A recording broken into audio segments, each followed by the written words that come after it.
നമുക്കെപ്പോഴും അനിവാര്യമായിട്ടുള്ള ഒരു കാര്യം എന്ന് പറയുന്നത് നമ്മൾ ആ ജോലിയിൽ നമ്മൾ എപ്പോഴും പ്രൊഫഷണലി എക്സലൻ്റ് ആയിരിക്കണം.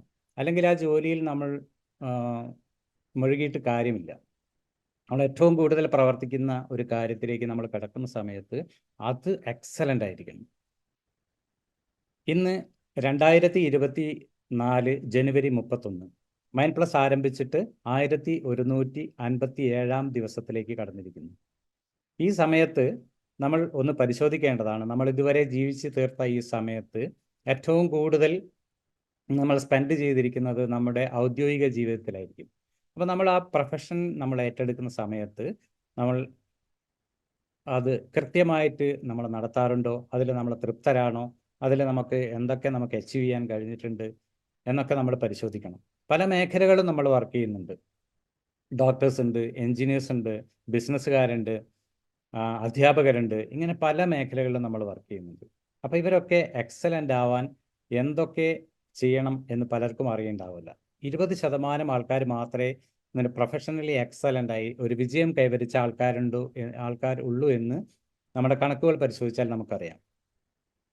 ഞാൻ എൻ്റെ ജീവിതത്തിൽ പ്രൊഫഷണൽ ലൈഫിൽ എക്സലൻ്റ് ആവാൻ വേണ്ടി ഞാൻ അനുവർത്തിച്ചിരുന്ന കുറച്ച് കാര്യങ്ങളാണ് ഞാനിവിടെ പറയാൻ പോകുന്നത്. അതിൻ്റെ ഇന്നത്തെ ടോപ്പിക്കിലേക്ക് വരികയാണെങ്കിൽ, ഇന്ന് പ്രൊഫഷണൽ എക്സലൻസ്. എന്താണ് പ്രൊഫഷണൽ എക്സലൻസ്? അത് എക്സലൻ്റ് ആവണമെങ്കിൽ നമുക്ക് എന്തൊക്കെ ചെയ്യണമെന്ന് നമുക്കൊന്ന് പരിശോധിക്കാം.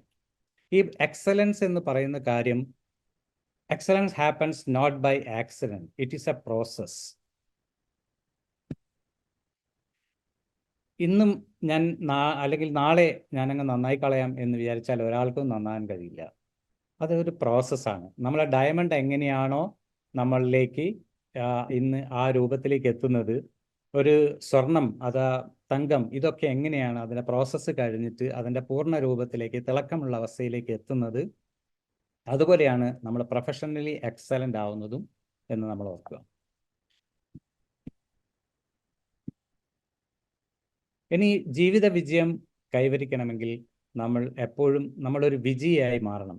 വിജയിയായി മാറുക എന്താണ്? ഒരു സക്സസ്ഫുൾ പേഴ്സൺ ആയിട്ട് മാറുക എന്ന് പറഞ്ഞാൽ എന്താണെന്ന് നമ്മൾ ആദ്യം ഒന്ന് ആലോചിക്കുക. മനസ്സമാധാനം, സന്തോഷം, ആനന്ദം, ഇവ കണ്ടിന്യൂസ് ആയിട്ട് നമ്മുടെ ജീവിതത്തിൽ നമുക്ക് അനുഭവയോഗ്യമാണെങ്കിൽ നമ്മളൊരു സക്സസ്ഫുൾ പേഴ്സൺ ആണെന്ന് നമുക്ക് അനുമാനിക്കാം. ഇനി ഈ വിജയം കൈവരിക്കണമെങ്കിൽ 3 കാര്യങ്ങൾ നമ്മൾ ചെയ്തേ മതിയാവുള്ളൂ. അതെന്തൊക്കെയാണെന്നൊന്ന് പരിശോധിക്കാം. നമ്മൾ തിരഞ്ഞെടുക്കുന്ന ജോലി നമുക്കിഷ്ടമുള്ള ജോലിയായിരിക്കണം. അത് മാത്രമേ ചെയ്യാൻ പാടുള്ളൂ. ഇഷ്ടമില്ലാത്ത ജോലി ചെയ്താൽ ഒരിക്കലും നമ്മൾ പ്രൊഫഷണലി എക്സലൻ്റ് ആവില്ല. അതുപോലെ തന്നെ നിങ്ങൾ എന്ത് ചെയ്യുന്നുണ്ടെങ്കിലും അതിൽ സ്പെഷ്യലൈസ് ചെയ്യുക എന്നുള്ളതാണ്. എന്നിട്ട് അതിൽ എക്സൽ ആവുക. അതുപോലെ തന്നെ നിങ്ങൾ ആ ജോലി ഒരിക്കലും ഒരു സെൽഫിഷ് മോട്ടീവ് ആയിരിക്കരുത്. ഒരു ബിസിനസ് ചെയ്യുന്ന സമയത്ത് പണമുണ്ടാക്കുക എന്നുള്ള ലക്ഷ്യത്തിൽ പോകരുത്. അതുപോലെ തന്നെ നമ്മുടെ മാനവ സമൂഹത്തിന് ഉപകാരപ്രദമായ രീതിയിൽ അത് വിനിയോഗിക്കുകയും ചെയ്യണം. അതിനാദ്യം നമ്മൾ ചെയ്യേണ്ടത് നല്ല ആരോഗ്യവാനായിരിക്കുക എന്നുള്ളതാണ് ഒന്നാമതായി ചെയ്യേണ്ടത്. ആരോഗ്യമില്ലെങ്കിൽ നമുക്ക് എന്തുണ്ടായിട്ടും കാര്യമില്ല. നമുക്ക് 1 കോടി രൂപ അല്ലെങ്കിൽ 2 കോടി രൂപ നമ്മുടെ അക്കൗണ്ടിലുണ്ട്, പക്ഷെ നമുക്കത് ഒരു കിടക്കയിൽ കിടന്നുകൊണ്ട് നമുക്ക് ഒരിക്കലും അത് മാനേജ് ചെയ്യാൻ പറ്റില്ല. അപ്പോൾ നമുക്കത് എൻജോയ് ചെയ്ത് നമ്മുടെ ജീവിതത്തിൽ അത് ഉപയോഗിക്കണമെങ്കിൽ, നമ്മളെ പ്രൊഫഷണലി എക്സലൻ്റ് ആവണമെങ്കിൽ, നമ്മൾ വിചാരിച്ച കാര്യങ്ങൾ ലക്ഷ്യപൂർത്തിയിൽ എത്തിക്കണമെങ്കിൽ നമുക്ക് നല്ല ആരോഗ്യം ഉള്ള ഒരവസ്ഥയിലേക്ക് ഉണ്ടായിരിക്കണം. അതിന് നമുക്ക് ജോഗിങ് ചെയ്യാം, യോഗ ചെയ്യാം. എപ്പോഴും യോഗ പ്രാക്ടീസ് ചെയ്യുന്ന ഒരു ഗുരുനാഥിൽ നിന്ന് പഠിച്ചതിന് ശേഷം ഡെയിലി പ്രാക്ടീസ് ചെയ്യാം. പ്രാണായാമ പ്രാക്ടീസ് ചെയ്യാം. മെഡിറ്റേഷൻ നമ്മൾ ദിവസവും പ്രാക്ടീസ് ചെയ്യുന്നതാണെങ്കിലും how to meditate, how it works എന്ന് ശരിക്കും മനസ്സിലാക്കി ചെയ്യുക. നല്ല ഹെൽത്തി ഫുഡ് കഴിക്കുക. എപ്പോഴും നമ്മൾ എന്ത് ഫുഡാണ് മനുഷ്യൻ്റെ ശരീരത്തിന് ആവശ്യം എന്ന് തോന്നി മനസ്സിലാക്കി അത് നമ്മുടെ ജീവിതത്തിൽ പ്രായോഗിക തലത്തിൽ കൊണ്ടുവരിക. വെജിറ്റബിളൊക്കെ കൂടുതൽ ഉൾപ്പെടുത്തുക. ഇങ്ങനെയുള്ള കാര്യങ്ങളൊക്കെ ചെയ്യുന്ന സമയത്ത് നമ്മൾ ഹെൽത്തി ഫുഡായിരിക്കും. പിന്നെ അതുപോലെ തന്നെ ഏറ്റവും പ്രധാനപ്പെട്ടതാണ് റിലാക്സ്ഡ് മൈൻഡ്. നമ്മൾ ശാന്തമായ ഒരു മനസ്സിൻ്റെ ഉടമയായിരിക്കണം. നമ്മൾ ശാന്തമായ മനസ്സിൻ്റെ ഉടമ ആയിരിക്കണമെങ്കിൽ നമ്മൾ പല കാര്യങ്ങളും മനസ്സിൽ നിന്ന് എടുത്തു കളയേണ്ടതായിട്ടുണ്ടെന്നൊക്കെ നമുക്കറിയാം. അതൊക്കെ ലെറ്റിംഗ് ഗോ ചെയ്യുക.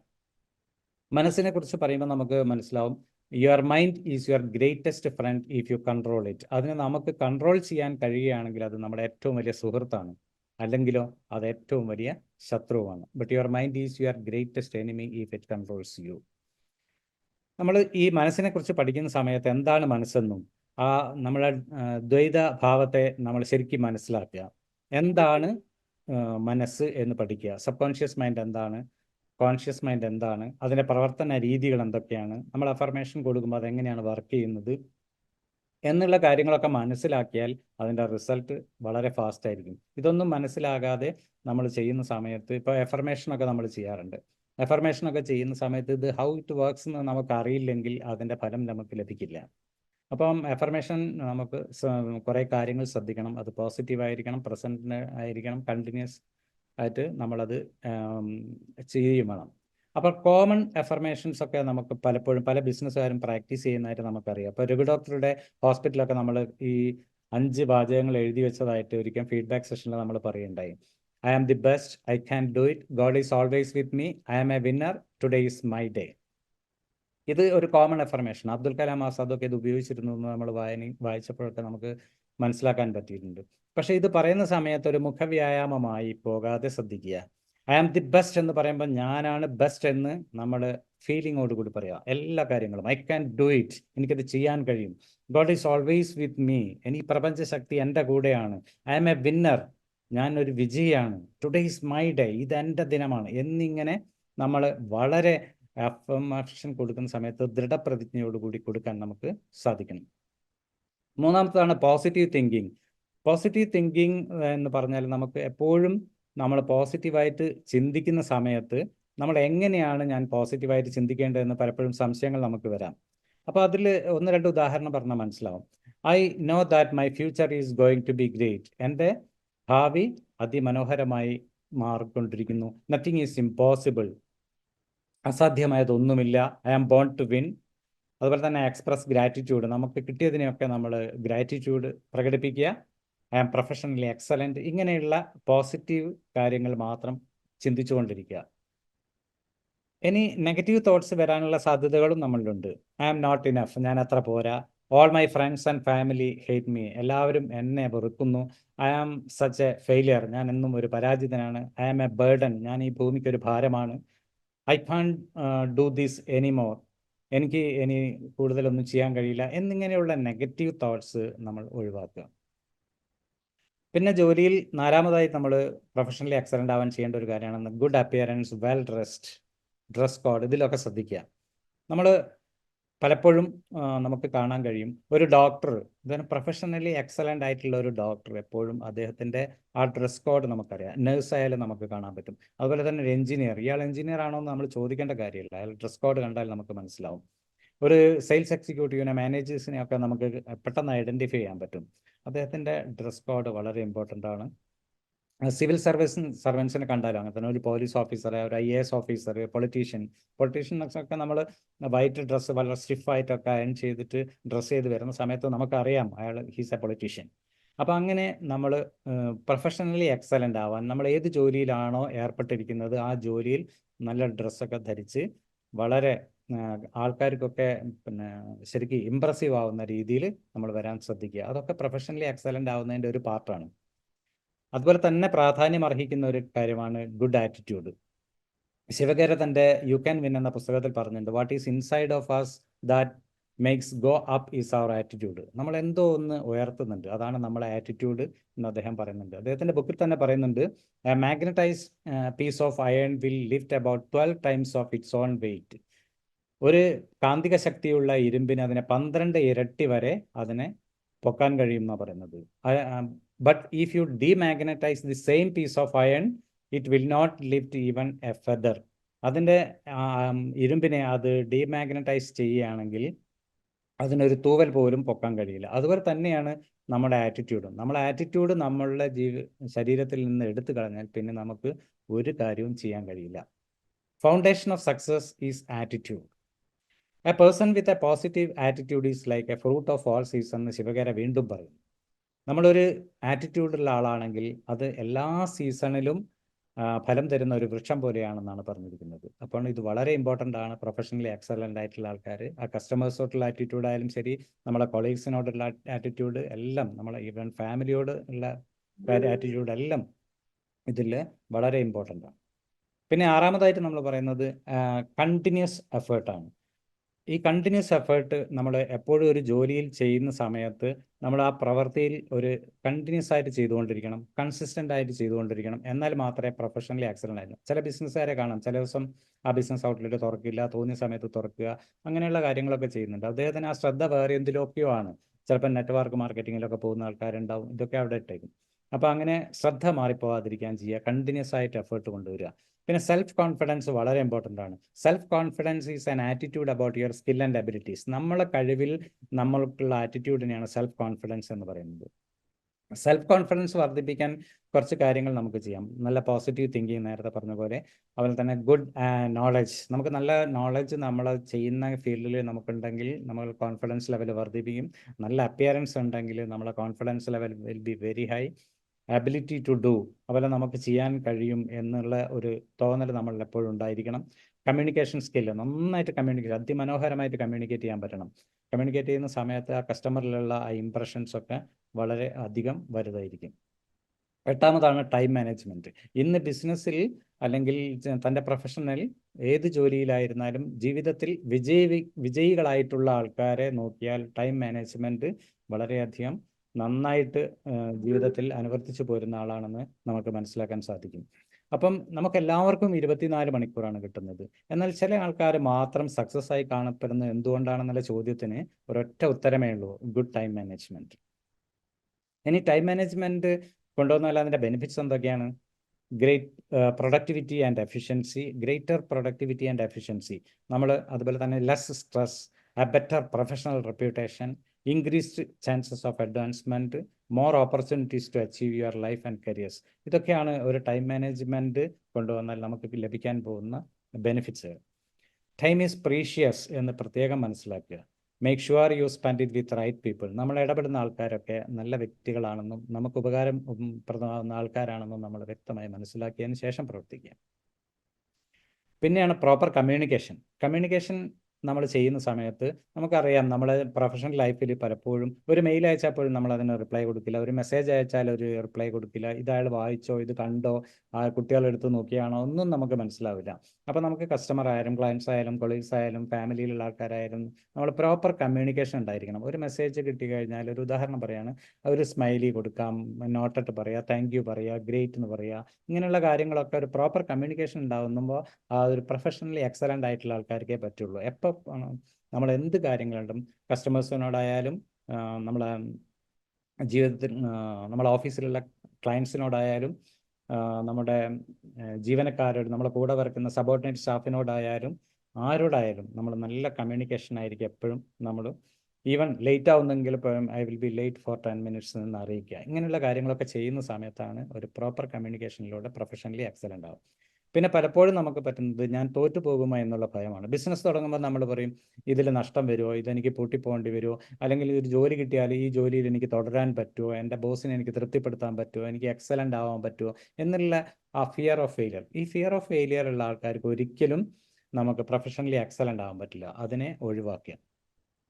പിന്നീട് ഒരു കാര്യം പറയുന്നതാണ് excuses, a reason for explanation given to justify a fault or offence. നമ്മൾക്ക് എന്തെങ്കിലും തെറ്റ് പറ്റിയ ഉടനെ നമ്മൾ എക്സ്ക്യൂസ് പറയാൻ തുടങ്ങും. 99% of the failures coming from the people who have the habit of making excuses.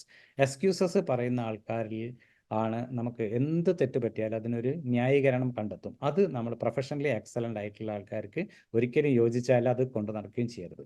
പിന്നെ സിസ്റ്റമാറ്റിക് വർക്കിലേക്ക് പോകുക എന്നുള്ളതാണ് വളരെയധികം ശ്രദ്ധിക്കേണ്ട ഒരു കാര്യമാണ്. സിസ്റ്റമാറ്റിക് വർക്ക് എന്ന് പറയുന്നത് നമ്മൾ രാവിലെ ഉണരുന്നത് തൊട്ട് രാത്രി ഉറങ്ങുന്നത് വരെയുള്ള കാര്യങ്ങൾ വളരെ സിസ്റ്റമാറ്റിക് ആയിട്ട് ചെയ്യുക. നമ്മൾ അക്കൗണ്ട്സ് കീപ്പ് ചെയ്യുന്നതായാലും വരവ് ചെലവ് കണക്കുകൾ എഴുതുന്നതായാലും നമ്മൾ പിന്നെ ഓഫീസിൽ എത്തുന്ന സമയം, ബിസിനസ്സുകാരനാണെങ്കിൽ ആ ബിസിനസ് ഔട്ട്ലെറ്റ് ഓപ്പൺ ചെയ്യുന്ന സമയം, അത് ക്ലോസ് ചെയ്യുന്ന സമയം, അവിടെ ഓരോ കാര്യങ്ങളും കൃത്യസമയത്ത് ചെയ്യുന്നത് എങ്ങനെയാണ്, ഇങ്ങനെ ഒരു സിസ്റ്റം നമ്മുടെ ഭാഗത്തു നിന്നുണ്ടായിരിക്കുക. ആ സിസ്റ്റമാറ്റിക് ആയിട്ടുള്ള വർക്ക് ചെയ്യുന്നതിലൂടെ നമുക്ക് പ്രൊഫഷണലി എക്സലൻ്റ് ആവാൻ പറ്റും. പിന്നെ കോൺസെൻട്രേഷൻ ഓൺ വർക്ക് വളരെ ഇമ്പോർട്ടൻ്റ് ആണ്. നമ്മളൊരു ജോലി ചെയ്യുന്ന സമയത്ത് ആ ജോലിയിൽ തന്നെ വളരെയധികം ശ്രദ്ധ കേന്ദ്രീകരിക്കുക. പല ആൾക്കാരും ജോലി ചെയ്യുന്നത് നമുക്ക് കാണാൻ പറ്റും, വളരെ റെയറായിട്ട് ഉള്ളൂ. നമുക്ക് ചില ആൾക്കാരെ കാണാം, റിയൽ എസ്റ്റേറ്റ് ചെയ്യുന്നുണ്ടാവും, ചിട്ടി ഏജൻ്റ് ആയിരിക്കും, LIC ഏജൻ്റ് ആയിരിക്കും. അങ്ങനെ എല്ലാ കാര്യങ്ങളും എന്തൊക്കെ ചെയ്യാൻ കഴിയുമോ അതെല്ലാം ഏറ്റെടുത്ത് ചെയ്യും. പക്ഷേ അദ്ദേഹത്തിന് ഒരിക്കലും ആ ഒരു പ്രൊഫഷണലി അയാൾക്ക് എക്സലൻ്റ് ആവാൻ കഴിയില്ല. എന്തുകൊണ്ടാണെന്ന് വെച്ചാൽ അയാളത്തിൻ്റെ കോൺസെൻട്രേഷൻ വിവിധ ഭാഗങ്ങളിലേക്ക് പോയി. അപ്പോൾ അങ്ങനെ പോവാതിരിക്കാൻ പ്രത്യേകം ശ്രദ്ധിക്കുക. നമുക്ക് അങ്ങനെ ചെയ്യാം, ഡിഫറെൻ്റ് എൻറ്റിറ്റീസ് ഒക്കെ നമുക്ക് തുടങ്ങിയിട്ട് ചെയ്യാം. പക്ഷേ അത് ഓരോ ഭാഗങ്ങളിൽ നിന്ന് എന്താണോ ചെയ്യുന്നത് ഓട്ടോ പൈലറ്റ് സിസ്റ്റത്തിലേക്ക് വന്നതിന് ശേഷമേ അടുത്ത ബിസിനസ്സിനെ പറ്റി ആയിരിക്കാം. ഇപ്പോൾ അംബാനിയൊക്കെ നമ്മൾ ഒരുപാട് ബിസിനസ് ചെയ്യുന്ന ആളാണ്. അപ്പോൾ അതിനൊക്കെ ഓരോ ഓട്ടോ പൈലറ്റ് സിസ്റ്റം അയാൾ കൊണ്ടുവന്നതിന് ശേഷമാണ് അടുത്ത ബിസിനസ്സിലേക്ക് പോകുന്നത്. ഒറ്റയ്ക്ക് ചെയ്യാൻ മെനക്കെടരുത്. ഇത് ചെയ്യുന്ന സമയത്തും നമ്മൾ പ്രൊഫഷണലി എക്സലൻ്റ് ആവും. ഒരാൾ ഒരു പ്രൊഫഷണലി അയാളത് കോൺസെൻട്രേറ്റ് ചെയ്ത് അതെങ്ങനെ സക്സസ് ആക്കണമെന്ന് ആലോചിച്ചുകൊണ്ടിരിക്കുന്ന സമയത്ത്, അതിന് പ്രവർത്തിക്കുന്ന സമയത്ത് ഹി വിൽ ബി എക്സലൻറ്റ്. ഇനി പ്രോഡക്റ്റ് നോളജാണ്. നമുക്ക് ഏറ്റവും കൂടുതൽ നമ്മൾ ശ്രദ്ധിക്കേണ്ടത് പ്രോഡക്റ്റ് നോളജിലാണ്. നമ്മൾ സർവീസ് ആണോ കൊടുക്കുന്നത്, അല്ലെങ്കിൽ എന്തെങ്കിലും സാധനങ്ങളാണോ കൊടുക്കുന്നത്, എന്ത് തന്നെയായാലും ആ പ്രോഡക്റ്റിനെ പറ്റി അടിമുടി നമ്മൾ അത് വ്യക്തമായിട്ട് മനസ്സിലാക്കിയിരിക്കണം. നല്ല നോളജ് നമുക്കുണ്ടായിരിക്കണം. ആ നോളജ് നമുക്ക് ശരിക്കും ആ കസ്റ്റമേഴ്സിലേക്ക് അല്ലെങ്കിൽ നമ്മളെ ക്ലയൻസിലേക്ക് നമുക്ക് വ്യാപിക്കാൻ പറ്റണം. ഏത് പ്രവൃത്തിയാണോ ചെയ്യുന്നത് അത് വളരെ നന്നായിട്ട് നമുക്ക് കൊണ്ടുപോകാൻ പറ്റും. പിന്നെ നോ അബൌട്ട് യുവർ ഇൻഡസ്ട്രി. പിന്നെ നമ്മളൊരു ജോലി ചെയ്യുന്ന സമയത്ത് ആ ഇൻഡസ്ട്രിയെക്കുറിച്ചുള്ള ഒരു പൂർണ്ണ അവബോധം നമുക്കുണ്ടായിരിക്കണം. ഇപ്പോൾ ഒരു ബിസിനസ്സുകാരനെ തന്നെ ഉദാഹരണമായിട്ട് എടുക്കാം. ഒരു ബിസിനസ് ചെയ്യുന്ന സമയത്ത് എനിക്ക് ബിസിനസ് ചെയ്ത് പണം ഉണ്ടാക്കിയാൽ മതി എന്ന് മാത്രം വിചാരിച്ചാൽ പോരാ. അദ്ദേഹം അതുമായിട്ട് ബന്ധപ്പെട്ട എല്ലാ കാര്യങ്ങളും, എന്താണ് GST, എന്താണ് സെയിൽസ് ടാക്സ്, എന്താണ് ഇൻകം ടാക്സ്, എന്താണ് ഈ കസ്റ്റമറുടെ താല്പര്യം, ഞാൻ ഏതൊക്കെ പ്രോഡക്റ്റ് വാങ്ങണം, നല്ല പ്രോഡക്റ്റ് എവിടെയാണ് കിട്ടുന്നത്, എൻ്റെ കോമ്പറ്റീറ്റേഴ്സ് ആരൊക്കെയാണ്, ഇങ്ങനെയുള്ള കാര്യങ്ങളുണ്ടല്ലോ. ഈ കാര്യങ്ങളൊക്കെ നമ്മൾ ശ്രദ്ധിക്കണം. ഒരു ക്ലറിക്കൽ ജോലി ചെയ്യുന്ന ആളാണെങ്കിൽ പോലും അതുമായിട്ട് ബന്ധപ്പെട്ട ആ ഇൻഡസ്ട്രിയായിട്ട് ബന്ധപ്പെട്ട ബാങ്കിൽ വർക്ക് ചെയ്യുന്ന ആളാണെങ്കിൽ മറ്റുള്ള ബാങ്കുകളൊക്കെ ഏതാണ്, ഇപ്പം ചില കാര്യങ്ങളിലൊക്കെ ആ ബാങ്കിലൊക്കെ നമ്മൾ വർക്ക് ചെയ്യുന്ന ആൾക്കാരോടൊക്കെ നമുക്ക് ചോദിച്ചാൽ നമുക്ക് മനസ്സിലാവും. ഞാൻ ഇൻ്റർവ്യൂ ചെയ്യുന്ന സമയത്തൊക്കെ പലപ്പോഴും ചോദിക്കുമ്പോൾ എനിക്ക് കിട്ടുന്ന ഒരു ഉത്തരമാണ്, ഇപ്പോൾ HDFCയിൽ വർക്ക് ചെയ്യുന്ന ആൾ HDFCൻ്റെ ഫുൾ ഫോം പോലും അറിയില്ല. അപ്പോൾ അങ്ങനെ ആ സ്വന്തം സ്ഥാപനത്തെ പറ്റി അറിയില്ല, എത്ര നാഷണലൈസ് ബാങ്ക് ഉണ്ടെന്ന് അദ്ദേഹത്തിന് അറിയില്ല. അപ്പോൾ ഇങ്ങനെ ഒരു നമ്മളുമായിട്ട് ബന്ധപ്പെട്ട് കാര്യങ്ങളൊക്കെ നമുക്ക് പിന്നെ അതിനെപ്പറ്റി പഠിച്ചെടുക്കേണ്ടത് വളരെ പ്രാധാന്യമറിയിക്കുന്നതാണ്. അതുപോലെ തന്നെ ഏറ്റവും പ്രധാനപ്പെട്ട ഒരു കാര്യമാണ് good relationship with colleagues and clients. നമ്മളെപ്പോഴും നമ്മുടെ ജീവിത വിജയം കൈവരിച്ച ആൾക്കാരിൽ അല്ലെങ്കിൽ പ്രൊഫഷണലി എക്സലൻ്റ് ആയിട്ടുള്ള ആൾക്കാരെ നമുക്ക് നോക്കിയാൽ നമുക്ക് മനസ്സിലാവും അവരൊക്കെ നല്ല റിലേഷൻഷിപ്പ് ആയിരിക്കും. അവരുടെ ക്ലയൻസിനോടായിരിക്കോട്ടെ, അവരുടെ സബോർഡിനേറ്റ് സ്റ്റാഫിനോട് ആയിക്കോട്ടെ, അല്ലെങ്കിൽ കൊളീഗ്സിനോട്, എല്ലാവരോടും അവർ നല്ല ബന്ധം പുലർത്തുന്ന ആളായിരിക്കും. എപ്പോഴും അവരായിട്ട് കമ്മ്യൂണിക്കേറ്റ് ചെയ്യും, അവരായിട്ട് നല്ല ബന്ധം പുലർത്തുകയും ചെയ്യും. ആ ഒരു ഫീലിംഗ്, കസ്റ്റമറായിട്ടുള്ള നല്ല റിലേഷൻ വരാൻ, കസ്റ്റമറെ കൂടുതൽ ആകർഷിക്കാനും നമ്മുടെ പ്രൊഫഷണൽ ലൈഫിൽ അത് ഏറ്റവും മെച്ചപ്പെട്ടതാക്കാനൊക്കെ നമുക്ക് കഴിയും. ഈ ഗുഡ് റിലേഷൻഷിപ്പ് നമ്മൾ കൊണ്ടുവരുന്ന സമയത്ത് നമ്മുടെ ബിസിനസ് ഏറ്റവും കൂടുതൽ വർദ്ധിക്കുന്നതും നമുക്ക് കാണാൻ പറ്റും. ഒരു സ്ഥാപനത്തിൽ ഒരാളെ നമ്മൾ അട്രാക്ട് ചെയ്യുകയാണെങ്കിൽ ആ അട്രാക്ഷൻ നമ്മളെ ബിഹേവിയർ ആയിരിക്കും. അയാളോട് എന്താ ചേട്ടാ, good morning, how are you എന്നുള്ള ചോദ്യങ്ങളൊക്കെ നമ്മൾ അതിൻ്റെ ഇടയ്ക്ക് ചോദിച്ച് നല്ലൊരു റിലേഷൻഷിപ്പ് വേണ്ടി എത്ര കാലമായി കണ്ടിട്ട് ഇങ്ങനെയൊക്കെ ചോദിക്കുന്ന ആൾക്കാരുണ്ട്. അപ്പോൾ ഇങ്ങനെയൊക്കെ ചോദിക്കുന്ന സമയത്ത് നമ്മളെ ഗുഡ് റിലേഷൻഷിപ്പ് നമ്മളെ പ്രൊഫഷണലി ലൈഫിൽ ഏറ്റവും അധികം മെച്ചപ്പെട്ട രീതിയിലാക്കാൻ നമുക്ക് സഹായിക്കും. ഇനി ഈ പറഞ്ഞ 16 കാര്യങ്ങൾ നമുക്ക് ജീവിതത്തിൽ നിങ്ങൾ ഇംപ്ലിമെൻറ്റ് ചെയ്യുകയാണെങ്കിൽ, ഇതൊക്കെ വളരെ സിമ്പിളാണ്, നമ്മളെല്ലാം ചെയ്യുന്നതാണ്. അതെന്താണെന്നൊന്ന് റിയലൈസ് ചെയ്തതിന് ശേഷം എനിക്ക് എങ്ങനെ ഇത് പ്രാവർത്തികമാക്കണം എന്ന് മനസ്സിൽ ആലോചിച്ച് അതിനെപ്പറ്റി ഓരോന്നും പഠിക്കുക. ഇപ്പോൾ ടൈം മാനേജ്മെൻ്റ് ആണ്, എന്താണ് ടൈം മാനേജ്മെൻ്റ് എന്ന് പഠിക്കണം. വെറുതെ ടൈം മാനേജ്മെൻ്റ് എന്ന് പറഞ്ഞാൽ പോരാ. അങ്ങനെ ഓരോ കാര്യങ്ങളിലും വളരെ വ്യക്തമായി പഠിച്ച് മനസ്സിലാക്കി ഒരു പ്രൊഫഷണലി എക്സലൻ്റ് ആവാൻ എല്ലാവരും ശ്രമിക്കുക. Thank you all.